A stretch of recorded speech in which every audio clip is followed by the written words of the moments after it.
For those of you that don't know who I am, I'm Bill Wheeler. I'm the Parks and Rec Director here for the township. And part of our grant application to the DNR Trust Fund is that we have to have public input meetings on our proposed project. And our proposed project is to complete the pathway along Fort Road and connect it actually back to the historic bridge. So that's the main purpose of this meeting, and then once I go over that, then we can talk just Parks and Rec Department in general, if you all would want to do that. So thank you for coming. So I laid out a map here for you. The red line that you see there is Lyle Park, and that is part of the Iron Bell Trail that the state of Michigan has. That's the existing walkway. The orange line coming up from that is going over the Fort Road Bridge and continues down to, there's a gravel parking lot on Fort Road. So that orange line is already existing path. And then the yellow line is the proposed path for this project. Where the project name is the Fort Road Trail Loop is the name on the DNR Trust Fund grant that we're applying for. And so the path would come down Fort Road to just before the dike there at Fort Road, and then we would travel up on the dike and take the dike all the way around to the historic bridge. What's up, Dan? How you doing? Can you sign in for me on that paper over there on that table, and then you can come have a seat at the table if you'd like. So we'd follow the dike around through Davis Park, behind the old Governmental Center building, behind the Historical Society, behind the Masons building, behind Hungry Howie's, and leading up to reconnecting with the historic bridge. What's this little green one? That green, that's the parking lots. So we identified the parking areas that are along the trail. Two of them currently have ADA handicap parking spots. The old parking lot at the Governmental Center, and then the DDA parking lot on Williamson there. They already have handicapped parking areas. We would pave 2 spots in the gravel parking lot. That would make it a handicapped parking lot as well. So the way the DNR Trust Fund works is you get points for different categories. And it's based, if you score high enough, that's when you're going to get funded. And part of identifying those areas, you get universally accessible points. So we identified 3 areas that we can get universal accessible points. And that's why those are highlighted in green there. So any comments about the proposed pathway, in favor, against?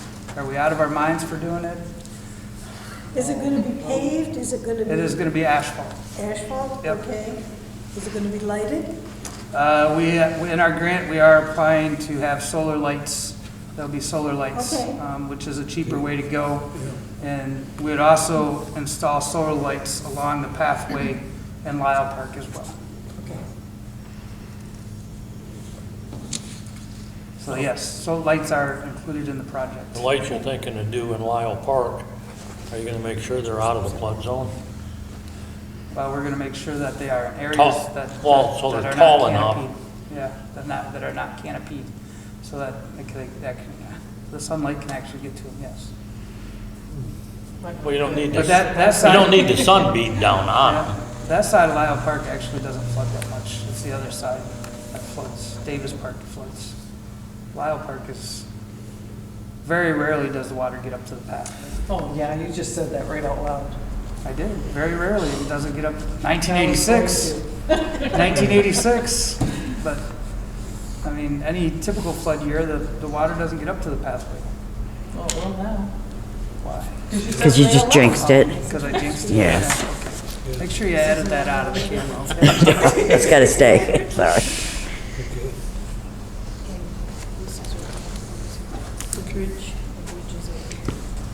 What's the total mileage on that? So it's going to be just over 1.5 miles once completed. The whole loop would be just over 1.5 miles.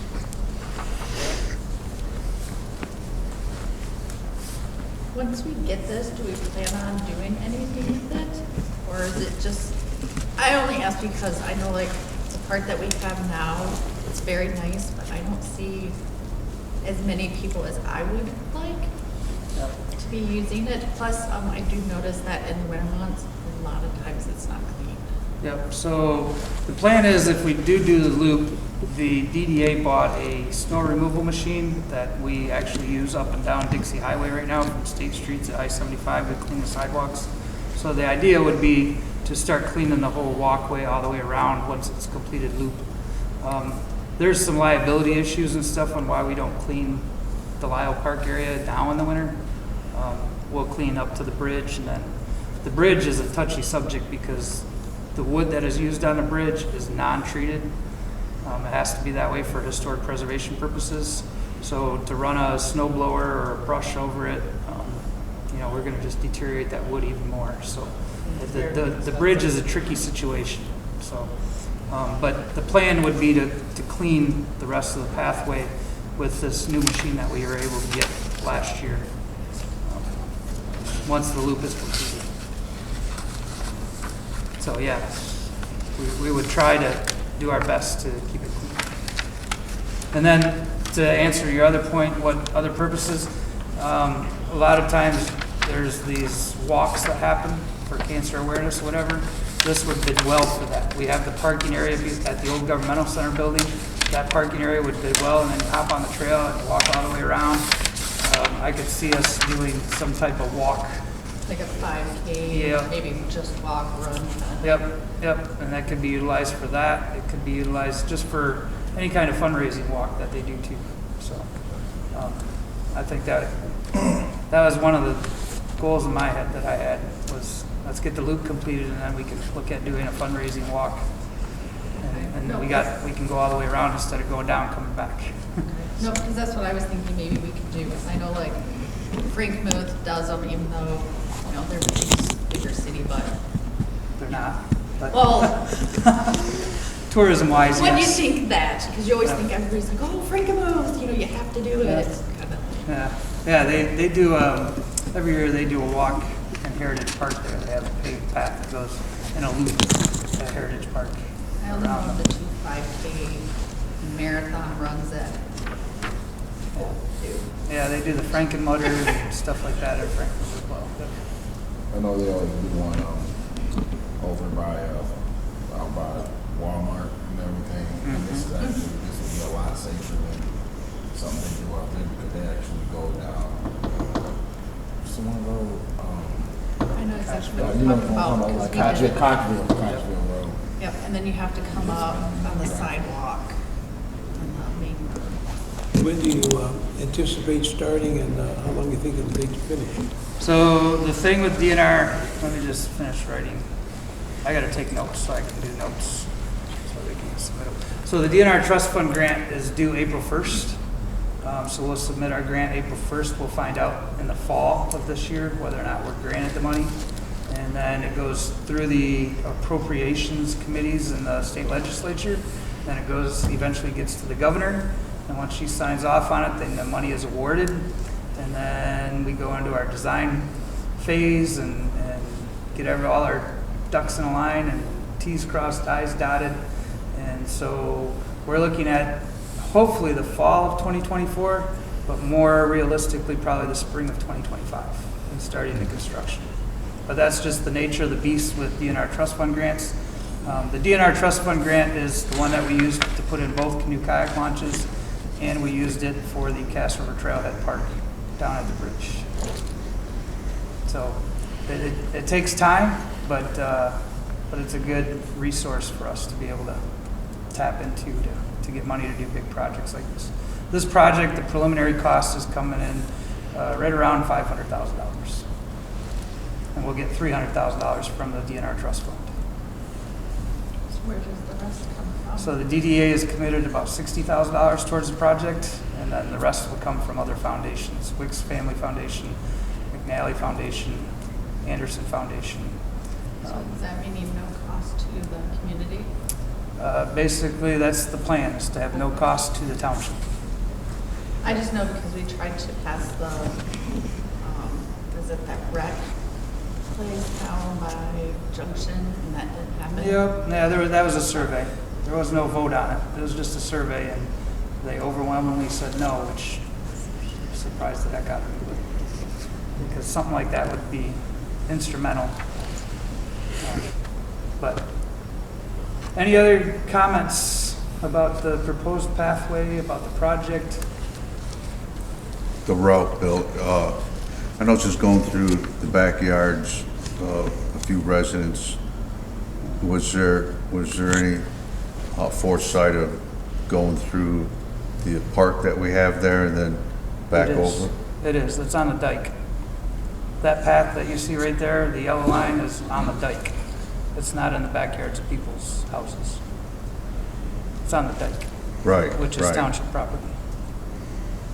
Okay, And then if the drain commission, we've been in touch with the drain commission, not to cut you off, Roger, but we've been in touch with the drain commission, and they're not opposed to it going on top of the dike, but they did have some concerns, and we've mapped out Plan B where we'd stay at the base of the dike, and then cutting right through Davis Park. Eventually, we have to go on the dike just because there's no room behind the Historical Society, behind the Masons building, behind the lamplighter. There's no room to put the path but on top of the dike.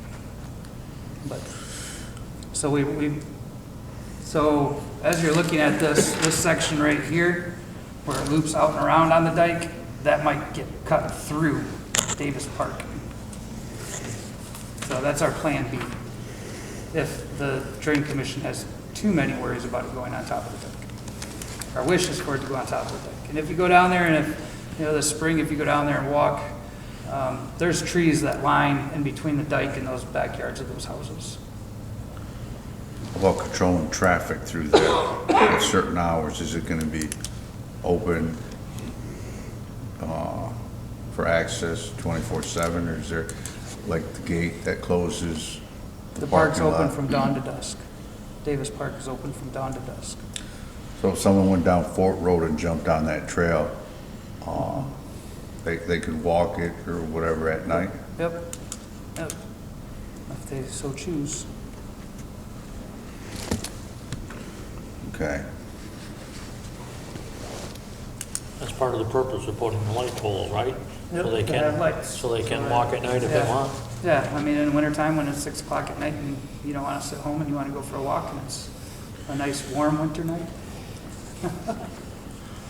Now, Is it available for kids with bikes too? Can they Yep, it's a bike? non-motorized trail, so Good. bikes and walking, running, jogging, it's a non-motorized trail.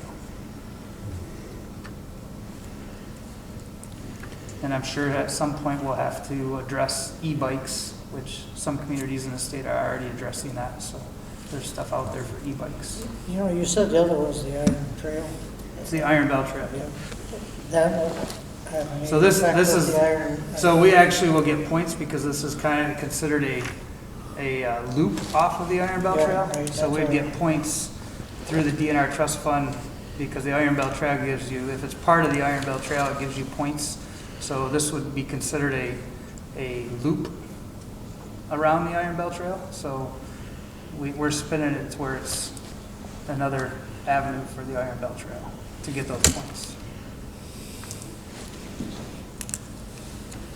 Now, the green represents parking areas, is that what you said? Yes, that is correct.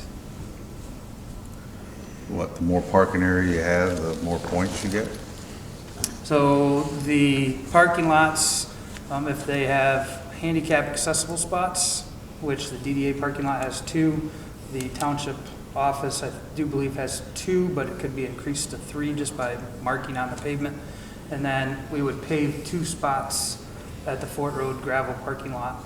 So 2 spots would be paved there, just like we have at Hoffman Community Park. There's 2 spots that are paved down there that gets us the universally accessible points through the trust fund.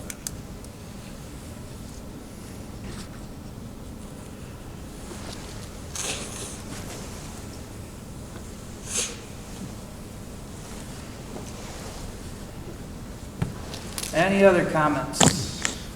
It's my understanding that the grant application that we wrote for $7,915 was to get the process started, correct? Like, I'm not sure what you're asking, Raj. In February, the dean, was that for the That was the Spark application? grant. That was the Spark grant that we wrote for Liberty Park. For Liberty Park, Yep, that's a whole nother grant. Gotcha. That we wrote. that we're responsible for. Way more responsible for. The do we still owe on that grant for the Liberty? No, we didn't get the grant for Liberty Park. We Really? did not receive the Spark grant for Liberty Park. We're gonna resubmit in round number 2. They only gave out, so what he's talking about is there's another grant program out there called Spark, which is, the governor set aside $65 million of the state ARPA money to go to local and county parks. And we put in a grant to redo Liberty Park, the fencing on the ball diamonds, renovate the Bicentennial Hall, do some other things at Liberty Park. And we put in for that the first round. The first round, they're giving away $15 million. There was 465 grants submitted, totaling $280 million. They gave away 14 grants, totaling $14.2 million. So they left $800,000 on the table. When I was at my conference last week, I asked why was that money left on the table? That could have funded my project. And they said that it's getting rolled over into the next round. There's another round coming out at the end of April that they're giving away $25 million, and then another one in the fall, another $25 million to equal $65 million total. So we're going to resubmit that Liberty Park grant for the second round of the Spark grants. And then if we don't get it then we'll resubmit it a third time. Hope and pray that we get it. So that's what you see there. That was for the Spark grant. Gotcha, thanks for the clarity. Yep. What do you think about liabilities or something? If somebody gets hurt at night or something, is that something we're responsible for if something happens out there? Or is that just part of the territory, whatever happens? You use the parks at your own risk.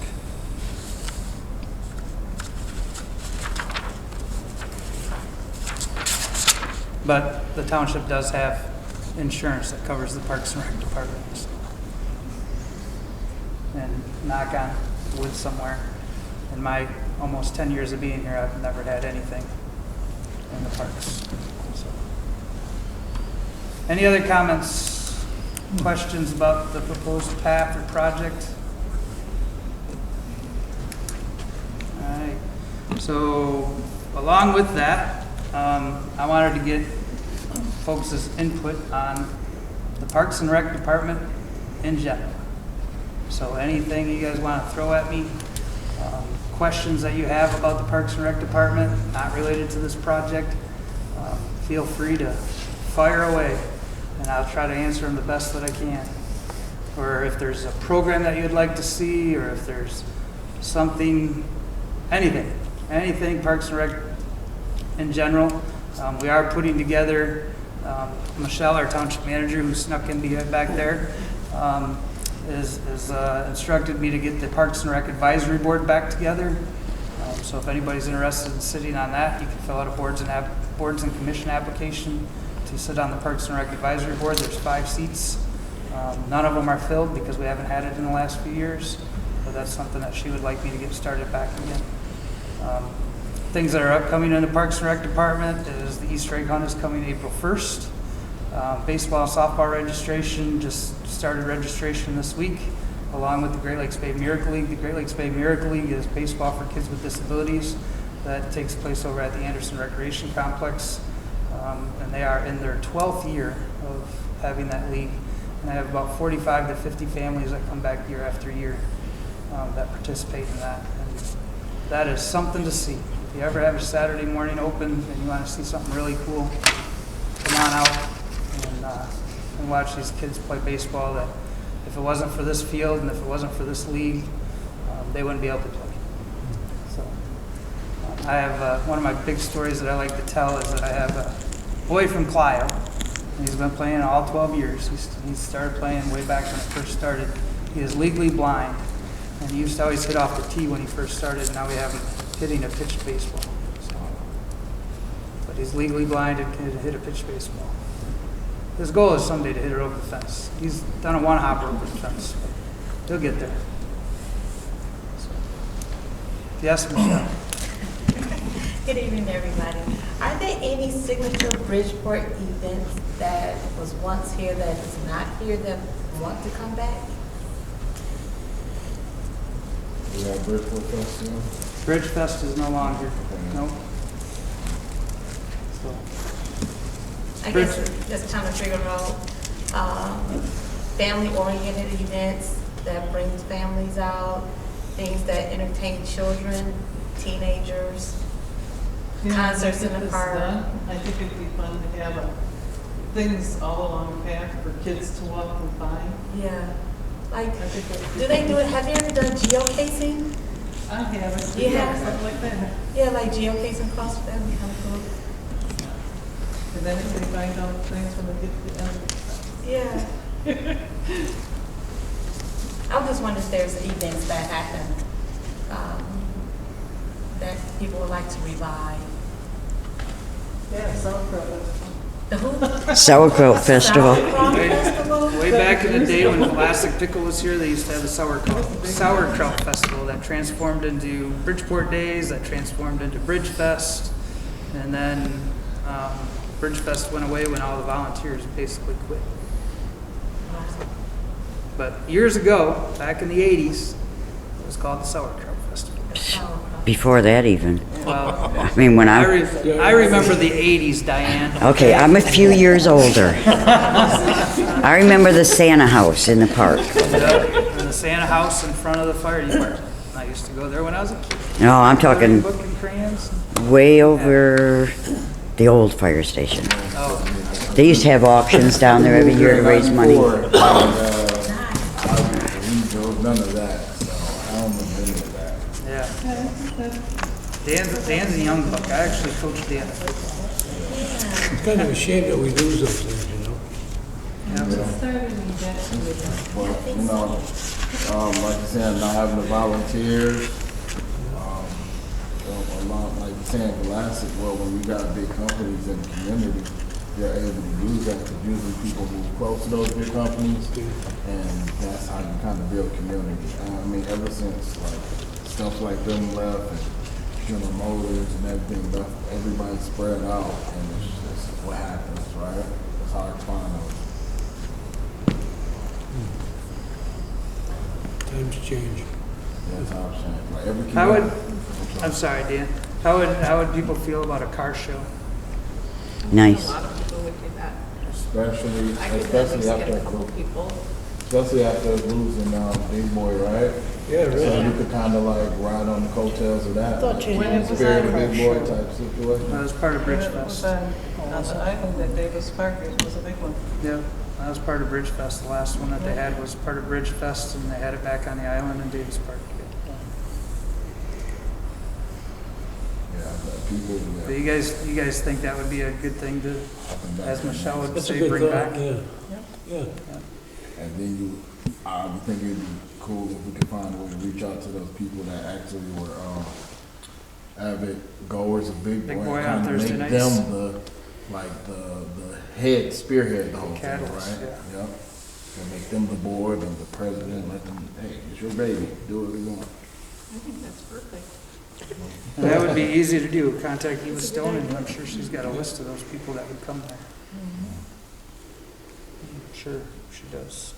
I was gonna say, my mother-in-law is on the birch run, stuff with the birch run. So I could always, if we got flyers and stuff, I could always hand some up to her and try to get some of the birch run people to come this way. So I can help out that way. You got a lot of kids at the high school, like my son included, who go to SEC for their auto body and auto tech stuff. So we can incorporate a relationship there and then kind of make it a thing, right? Yep. I know Andy Gales, who owns Gales Auto. He has the detailing shop, he's got the car repair, and then he has a car lot as well here in Bridgeport. He's big into the car shows, and he would be my main point of contact. I know he and I talked about pre-COVID, about doing a car show, and then COVID hit, and it kind of went by the wayside, but I just wanted to get some people's thoughts on about a car show. Yeah, that'd be We're great. getting some vendor trucks. Anything else, Parks and Rec department-wise? Any sponsored 5Ks? Huh? 5Ks? We talked about that before you came in. Oh, okay. About once we get the path finished, about doing fundraiser walks. Oh, What about, flag football? Flag football. Flag football. What, what's something wrong with that? That's No, nothing wrong with it. I just, takes a lot of volunteers to run flag Okay. football. I understand. Takes a lot of volunteers to run that, and then, and I'm not trying to be Debbie Downer here. I'm just, you know, things that I've ran into when I first started here. My second year, I tried running tackle football for 7th and 8th grade, 5th and 6th grade. There's a league out there for It's them a to lot be of in. money in flag. So And it's a then- lot of money in Yep. tackle, not to cut you off. Yep. So I think flag is a totally different monster because of the type of parents. It's non-violent. I mean, it's just more competitive. Most football led to that because of 7-on-7 camps and stuff like that. Nobody's hitting anymore. And like, I'm one of them parents, like, yeah, I grew up in football, but I don't believe the kids really should even be hitting till like 7th or 8th grade. There's just no reason for them to be hitting from, like these other leagues, they're all hitting at like 5 years old. I just honestly don't. Now being a part of it just doesn't make sense. Got you right? down. Dan Buchanan gonna lead my flag football program.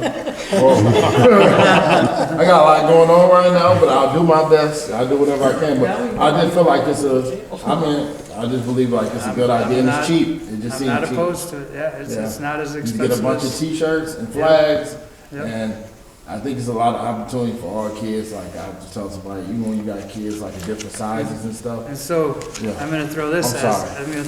and again, not trying to be a Debbie Downer, but I do run youth basketball and youth baseball, and I have the hardest time finding coaches. And to me, I have a hard time finding coaches. Well, guess what? We got one right there. I know, he's gonna lead the program. Well, we just gotta leverage our relationships, make it like less like, just only have like one practice in a game, even Yep. just have do something like that. And then like we have youth to high school, Your youth boy, to high school kids. your boy has played in my programs. You know Yeah. the struggles I have with I finding know, coaches. but stuff. there is no real big flag football. We lost it at the Y years ago. Remember how big that was? So I think it's just less demand because parents don't want to drop their kids off at practice every week, every day, and sit in their car for 3 hours waiting for their kids. Gotcha.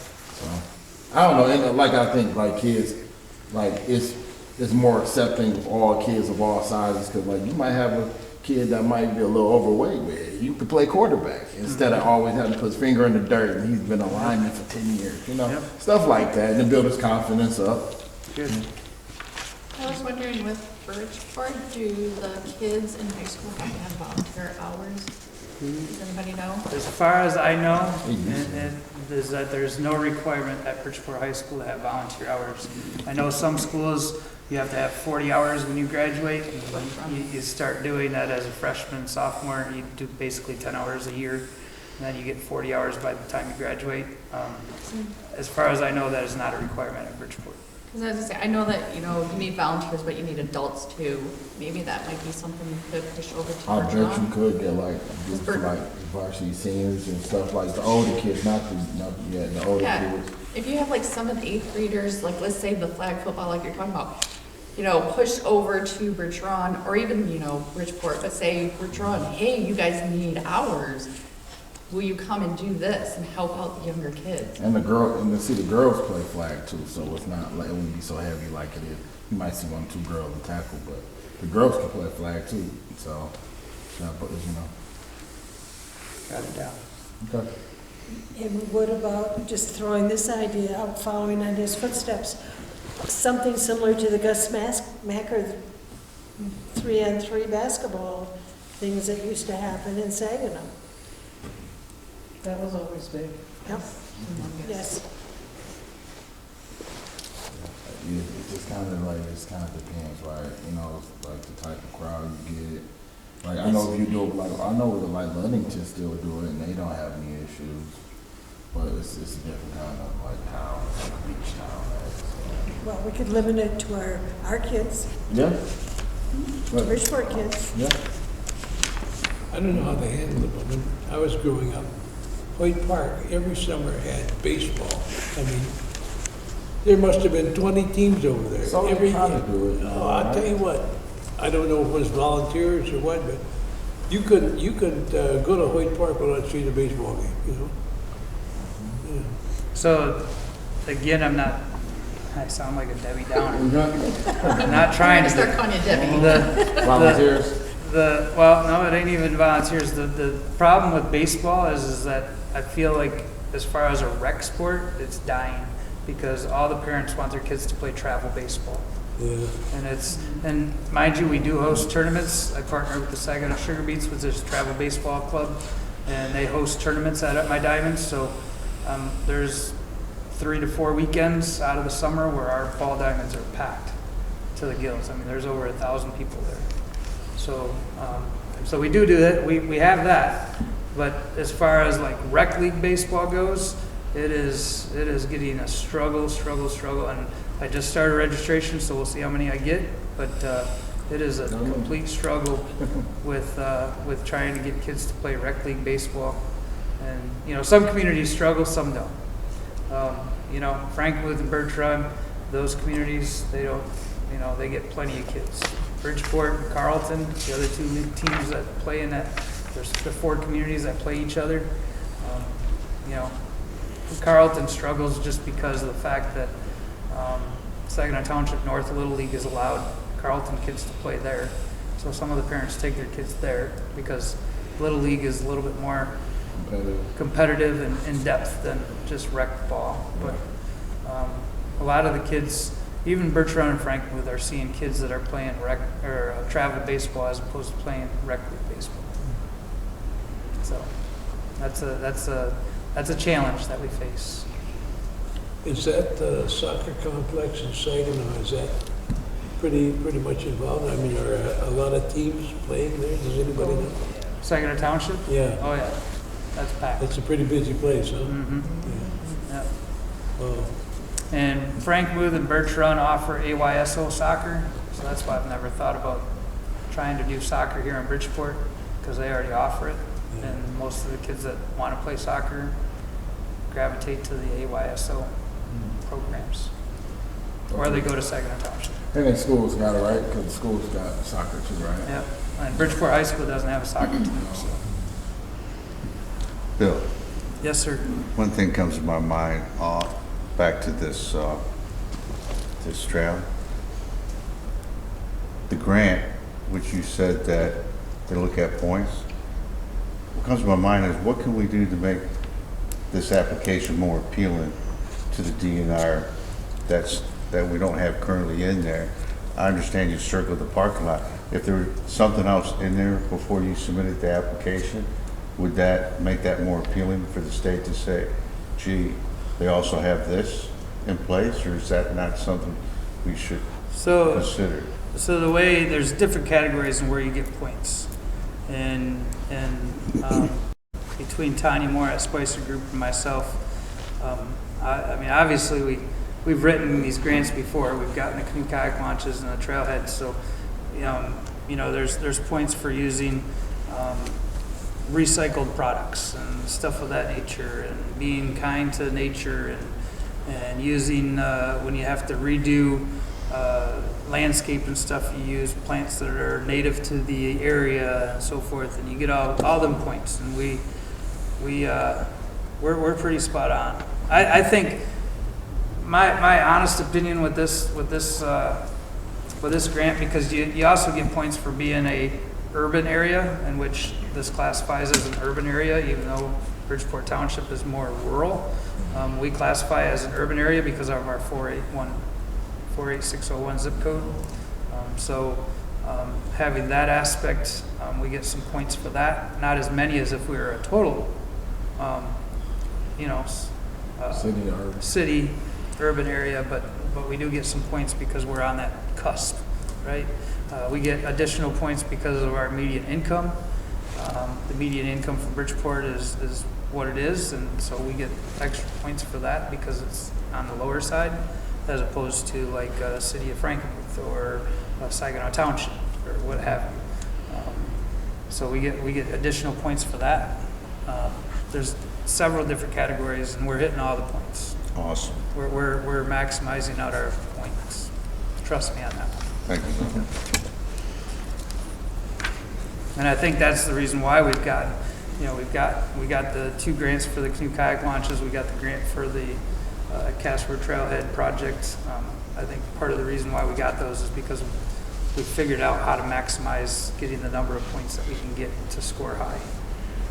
Do you feel like those things, like the kayak launches, are promoted enough? You think? They get used Okay. a lot. Okay. Yep. Because I remember when Because, they did, but because personally, as soon as they're not in the water, as soon as the weather turns and we don't have them in the water, my phone rings off the hook. that's good. So, and then through the promotion of the Cass River, we belong to the Cass River Water Trail Coalition, which involves Vassar, Frankenmuth, Bridgeport, City of Saginaw, and all the municipalities that have a launch in their area. There's 13 launch points along the Cass River, starting at M46 up in Juanita Township, up the other side of Vassar, and it comes all the way down. There's 13 access points, and of those 13 access points, there's 4 ADA accessible handicap launches. We have 2 of them. The other one is in Frankenmuth, and then it's actually not even on the Cass, but it's the last stop on our Cass River Water Trail, and it's on the Saginaw River, where the Saginaw County Parks and Rec has put a ADA accessible launch on the Saginaw River. So technically on the Cass River, there's 3, and we have 2. So We need maps. there's actually, I don't know if they're still out there, but there are Cass River water trail But where maps. your parks are, you know. Yeah, that was brought up the other day at Yes. I'm gonna work on that this summer. So, yeah, I mean, add to this, yeah, get you a Google map. absolutely. Yep, we can do that. He said we had 7 parks. Yes. I knew of 3. So, We have 7 parks here in the township. We have Little Gardens Park, which is on the corner of Iowa and Peach in the Genesee Gardens area. didn't know We that. have Liberty Park, which is where the ball diamonds are at, over by Thomas White and Atkins Elementary Middle School. Inside Liberty Park is the Anderson Recreation Complex. We also have the Cass River Trailhead Park, which is by the historic bridge. We have Lyle Park, which is on the west side of the Cass River. On the east side of the Cass River, you have Davis Community Park. You have Village Park, which is located directly behind Buttercrust Bakery. It's just green space. And then you have Hoffman Community Park, which is down Dixie, down past Junction Road. I didn't know all this. And totaling about roughly 120 acres of land, parkland. Roughly. That's a guesstimate. Roger, don't you dare go measure. I think you're onto something here. Health and entertainment is the drawing point for people, and this definitely would be help for individuals to walk, which open the door for you with many other avenues. There is, I mean, I know you mentioned, is there anything, once we complete the loop, there's been some discussion about doing exercise stations along the pathway as well. So you can get outdoor exercise equipment that's made for the outdoors, that doesn't rust and all that stuff. So we've talked about doing that along the pathway as well.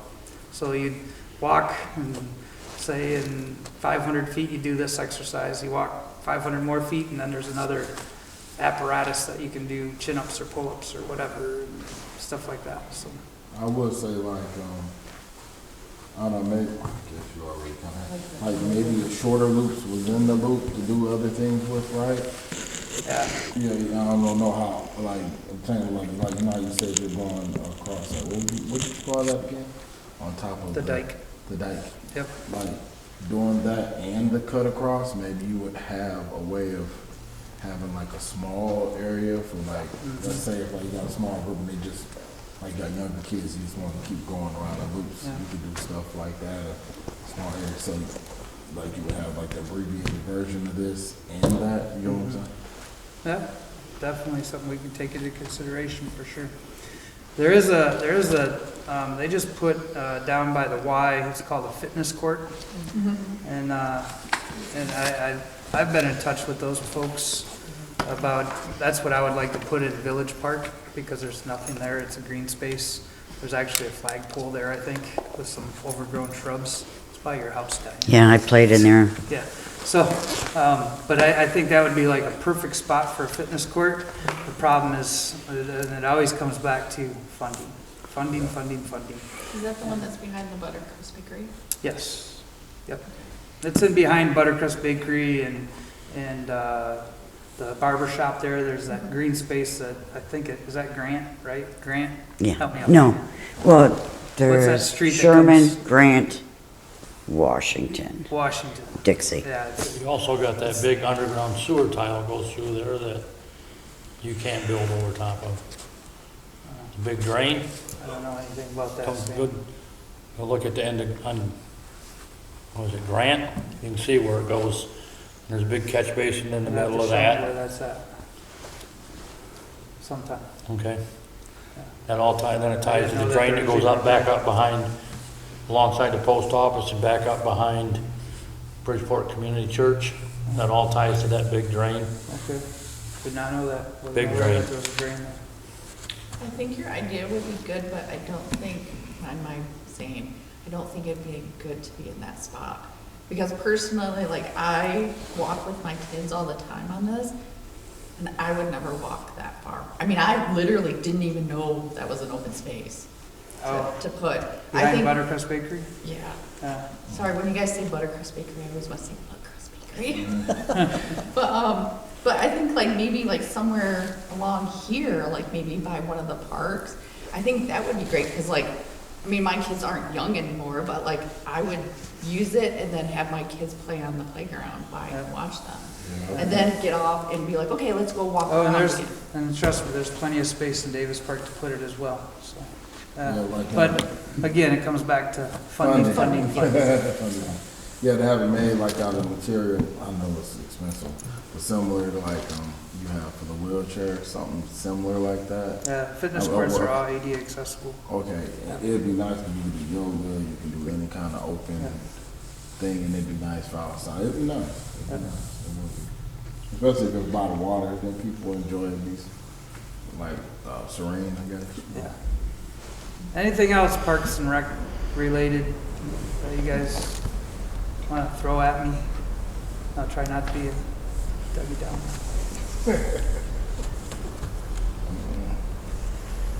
We need to talk to the township then and get you more funding, right? Sure. We got any areas for volleyball anywhere?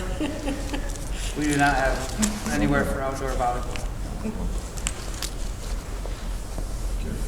There used to be volleyball courts in Davis Park, and when I took over, they were all overgrown, totally grass, and it was gonna be too much, so I actually ended up having the poles taken out. Because it was gonna be too much to even bring it back. So. But there used to be volleyball courts in Davis Park, yes. So much that I would like to do, but it all comes back to funding and so forth.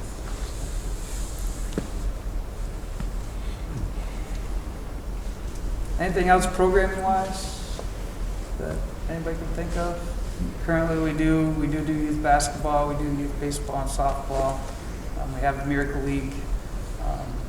Those are my three constants that I try to keep moving, keep rolling. You know, in the past we've had fitness classes and so forth when I had a Parks and Rec assistant. We had fitness classes, we used to have euchre for adults. That was a program that we had for adults, and we used to have 40 to 50 people in here playing euchre. And, you know, all the fitness classes took place in this room, but then it got to be too cumbersome with meetings and so forth that we keep getting bumped by meetings and so forth, so that's fine. And then the Parks and Rec assistant that kind of spearheaded all that left, so. Excuse me. Anything else? Anybody? Anybody? So did you have any other ideas for programs? Like anything that you might have popped in, popped out? I don't know. So, my hope is I hope and pray that we get this Spark grant, and once I can renovate the By Hall, and get that up and running. The whole idea to renovate the By Hall is to put public bathrooms in there so I can stop using porta-johns at the park, and then renovate the concession stand area, and then it'd be open space. And that's where I'd like to bring back my Kid Venture summer camp. Years ago, we got a grant through M-Parks, which is the Michigan Parks and Recreation Association, and they came out with a whole curriculum that was Come Out and Play. That was the title of it. We received that grant. I ran the camp for 4 years pre-COVID. When we tried to run it out of the By Hall as it exists, it didn't work just because of the condition of the By Hall. We didn't have bathrooms over there, and I had to use porta-johns. It just didn't work. And then COVID hit. So we have not been able to bring back our summer camp program. We used to run it out of our old township hall the first 2 years when I got the grant, and that worked perfect over there as well, because we had all the space upstairs and so forth. But not having that space has been a hindrance to running that program. Like I say, I tried to use the By Hall pre-COVID, and that wasn't working out the way that it should. So hopefully with the renovated By Hall, it'll work. Any programs like agriculture related, like teaching kids about growing and how to grow, and maybe 4-H stuff? No, I can write that down. Okay. I mean, just like encourage people to start small gardens in their backyards and stuff like that. Basically partnering with 4-H. I know that in Saginaw they used to do, I can't remember what they're called, like little gardens or something. But Community gardens? Yes. I didn't know if maybe we could, try to do that, but maybe try to get some adults to bring in kids that would want to do it. I mean, I don't know exactly how you would do it, because if, would you meet like every couple days or like once a weekend, and adults would take care of it? The whole detail part, I would have no idea, but that might be something. I've never participated in a community garden, so I don't know how that would work either. I would have no idea. Something we can investigate for sure. And make sure Extension have master gardeners that actually volunteers, and they come and they help consistently to build those. But it's the residents that maintain. So there's resources in MSU Extension.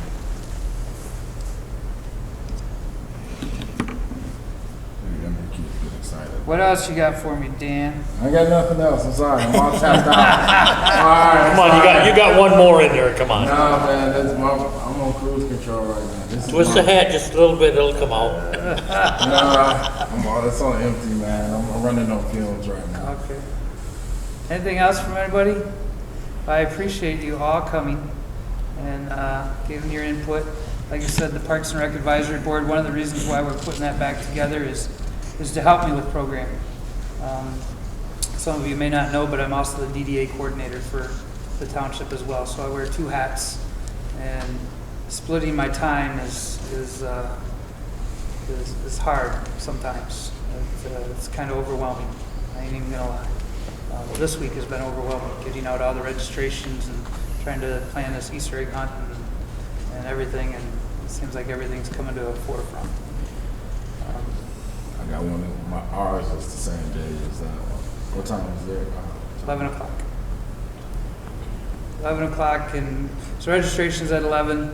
Little kids are at 11:15, and then the middle age group is 11:30, and then the older age group is 11:45. And we'll be done by 12:30. How was the 5-year-old? I'm sorry, man. The younger was, so I'm trying to think of the ages that I have without, I don't have the flyers out on it's out there on the thing. But Okay. I think it's ages 3 and under is at 11:15. I let the little kids go first. And then the middle group is ages 4 to 7. Okay. And then 8 to 12, I think. Don't quote me. All right. again, so the Parks and Rec Advisory Board, if you're interested in doing that, the boards and commission application is online, bridgeportmi.org. You can find that on our website, and you can fill it out. And I'm hoping in March, the township board passed some new policies and stuff for the boards and commissions. So I'm hoping that in April, there'll be some appointed people. The township supervisor is the one that's in charge of appointing people to those boards and commissions. So hopefully we have some people to be able to be appointed at the April township board meeting. But again, thank you everybody for coming. And yeah, if you ever have any questions, comments, anything, feel free to email me, call me. But thank you.